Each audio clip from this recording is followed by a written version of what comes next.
Alright guys, welcome to the training video number 1 for the Commander Rank Tutorial Map Awareness Guide by Calypso, your leader of Aftershocks.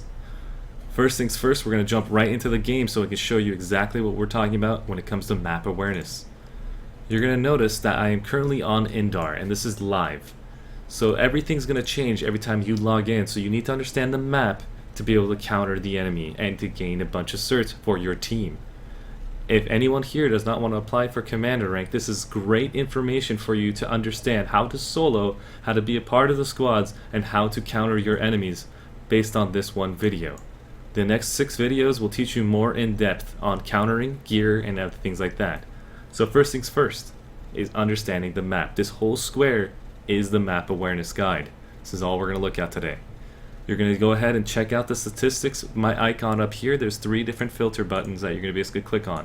These tabs will help you understand how to set up your map properly. Copy and paste everything I have here and make sure grid is checked, because this is one of the most important features on the map. We're going to go more in depth about enemy activity, ally influence, and the influence cloud in the future. So once you've copied this filters icon, you can pause the video and then we'll play from there. The Indar population is very good to have at all times, but it's always nice to know who is currently in the game for your alliance. You'll notice that it is even across the boards, except for the NC does not have that many players. Territory control is not that good to look at because you can just see with your eyes how much territory you currently own. But it is important to note that when you own over 75% of the continent, you will automatically take the continent over. So it is nice to see this whenever you're trying to take over the continent for your alliance, the Indar, for the Terran Republic. You're going to notice that the Indar is currently owned by the TR, and Ejmir is currently owned by the VS, and Amrish is currently owned by the NC. The moment we take the NC's influence down to 15%, it will go neutral. The moment one of our locations here go up to 75%, it will become ours. That's how we take over the continents. It is not a full takeover anymore. So we're going to go ahead and go back to Indar population, and you're going to notice the experience section here, experience and resource boosts. We don't gain any experience boosts because we have the highest population on Indar. If you go over to Ejmir, you'll notice that we will gain 50% more experience by just being on the continent and killing anyone we want, and an extra 50% more resources.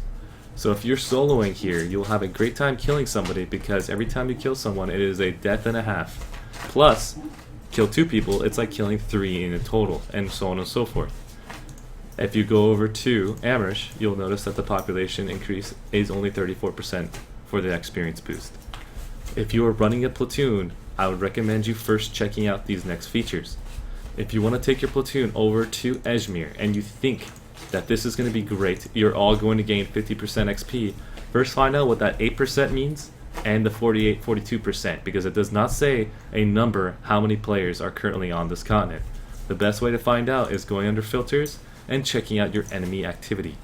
The enemy activity will highlight different areas, such as the Ejmir warp gate will basically be a little red, showing you enemies have been detected at this node.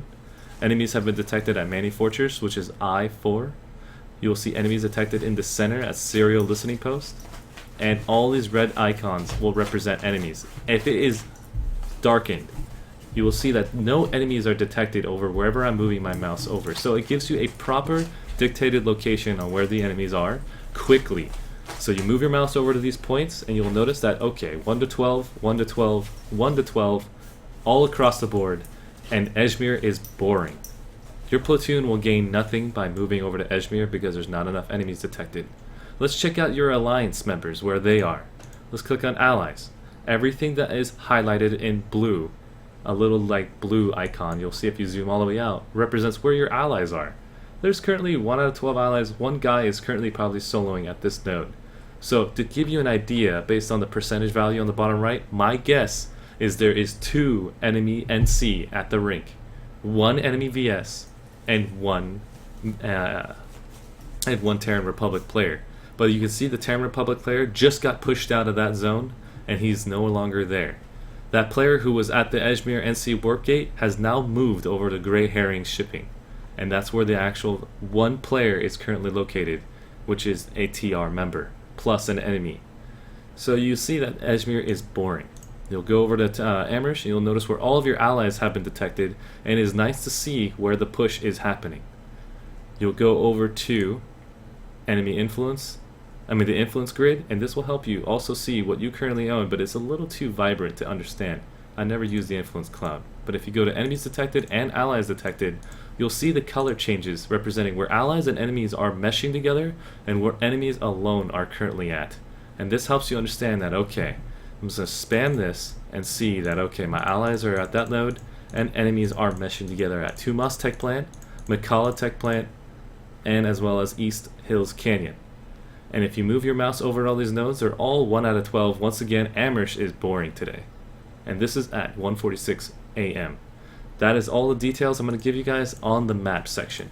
As far as understanding how to take your members to different positions, you'll notice that when I move my mouse over to Course Ridge Camp, which is D8, you'll see that there's an enemy influence of 48 plus. So the first thing Calypso is going to do is take all of our platoon members and get positioned at E7, at this position.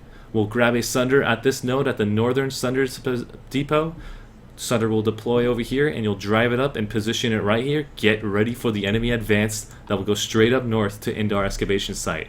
You've got 5 minutes to deploy your members to this node. The fastest way to pull this off is to ask all of your squad leaders to get to Indar comm array and ask them to immediately let them know once you're there, squad leader deploy on their location. Then you will have your entire platoon there in moments. If you are not good at doing this, you've got about 4 minutes and 47 seconds to pull this off. If you cannot get into this position before they travel across with all their vehicles into our excavation site, you lost your opportunity. As far as understanding what you need to use and what's the gear and what's the classes, that is in the next video, guys. And we'll go ahead and go to the next video now. Thank you for watching the Map Awareness Guide.